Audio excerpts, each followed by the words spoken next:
Tẹ́ wà lẹ́ Yorùbá mo kí yín kúṣẹ́ o. Ẹ̀yin tí àwọn gómìnà bá ń bá tẹ́ pé ẹ̀yin lẹ́ ṣàdúrà wípé kọ́lọ́jì wo ṣe election 2023 ẹ má para yín. Torí pé èmi kọjá pé tí n bá sọ̀rọ̀ kọ́ mọ̀ ṣe pásítọ̀ àbálà fún àtọ́ bá ṣàdúrà fún olóṣèlú yóò para rẹ̀. Àṣẹ. Bá ṣàdúrà fún olóṣèlú ní ẹjọ́ ìdájí rẹ̀ para yín o.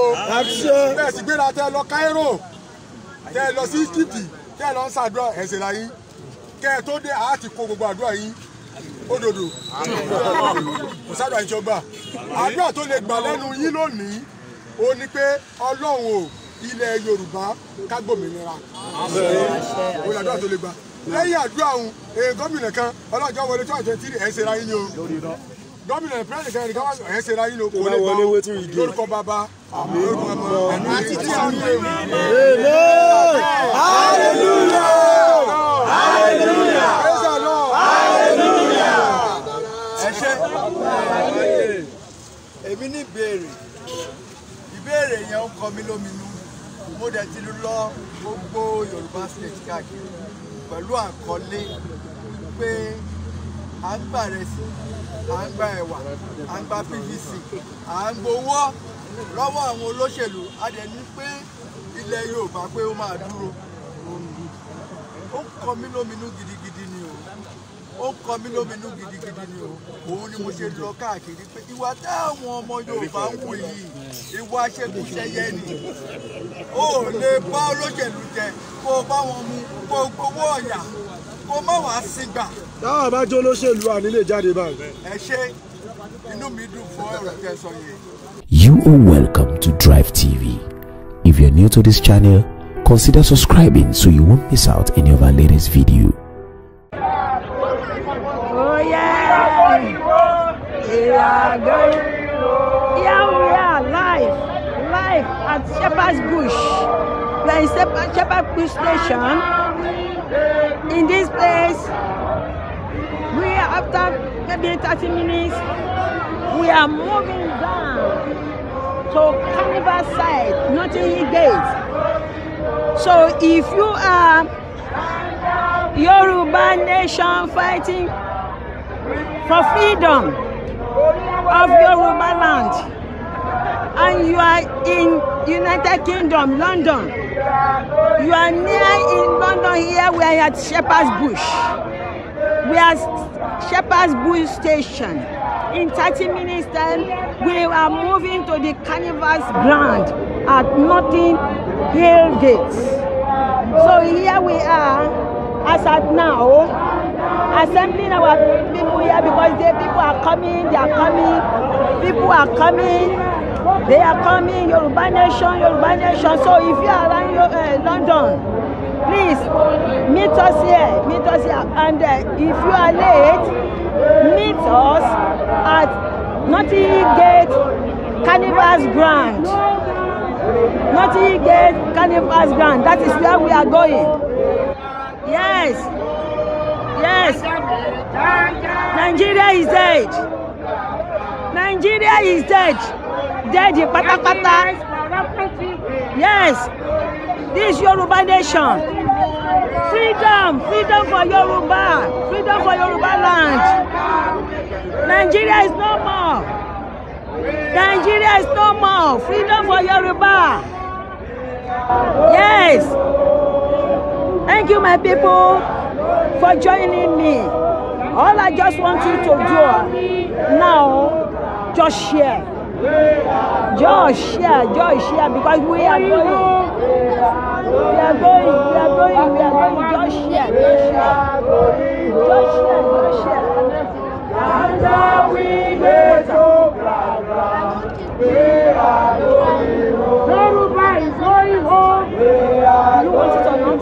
We are friends going home. We are going home.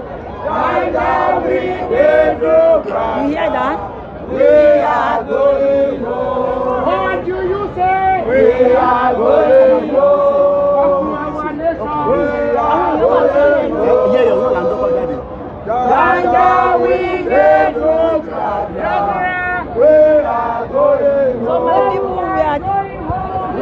Bush. We just assembled here at Shepherd's Bush. Yes. This Yoruba nation. Nigeria is dead. Nigeria is dead. Nigeria. Dear sister, Nigeria is dead. What flag is this though? But Nigeria. No, no more in Nigeria. Nigeria is dead. We are divided. Yeah. Oh, you're Yoruba nation. Yoruba nation going out of Nigeria. Do you understand? We are Yoruba. We are going out of Nigeria. Biafra is going out of Nigeria. We have to. We are free and we are individual before amalgamation. But those kids, they are so ignorant. They don't even know where carnival how carnival started. They don't even know. No, àwọn ọmọ yẹn ni àwọn ọmọ pé Nigeria ni wọ́n. Maybe one more part of Nigeria. I want be one question pé ń bo ni carnival gangan tẹ́ ń ṣe lé ní bó ló ti bẹ̀rẹ̀ wọn mọ́. Wọ́n mọ̀ pé lára àwọn gan ni carnival ti bẹ̀rẹ̀ iṣẹ́ ẹrú.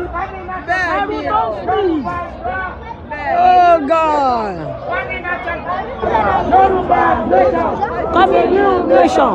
Coming out of Nigeria. Yoruba nation is a new nation. Coming out of Nigeria. Yoruba nation is a new nation.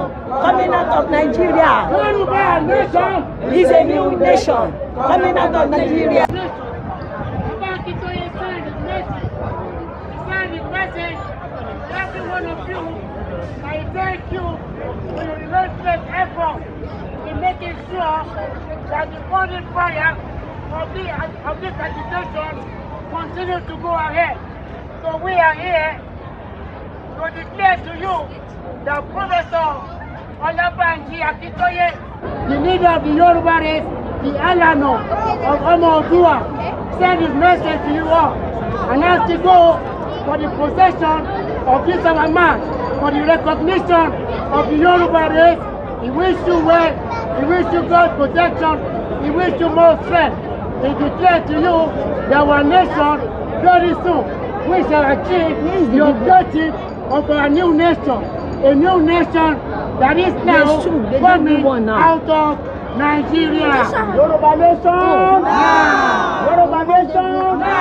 Yoruba nation! Okay, stand on the floor. So on this wise, we have a new slogan of a new because that says Yoruba nation is a new nation. Grandma, you had one of these in your bag. There's a small one. Yoruba nation is a new nation. Yoruba. Thank you for watching. If you're new to this channel, consider subscribing so you won't miss out any of our latest video. My name is Oyemade. I'm a video director and TV producer of Akomolowe on African Magic. Keep watching DriveTv. olólùfẹ́ DriveTv àti gbogbo ẹ̀yin tí Fẹ́mi Sola ẹ máa wo DriveTv. Keep watching DriveTv. My name is Wole Agba. Taking this time out to tell you all that you keep watching DriveTv. What drive ẹ̀wọ̀ ní ògo ẹ̀? What drive ẹ̀wọ̀ fulfilment? What drive ẹ̀wọ̀ bí tó bá lọ? Ó ní iṣẹ́ rẹ̀. Ibi ni kò máa wò DriveTv. Thank you. Chloe. DriveTv, driving you around the world.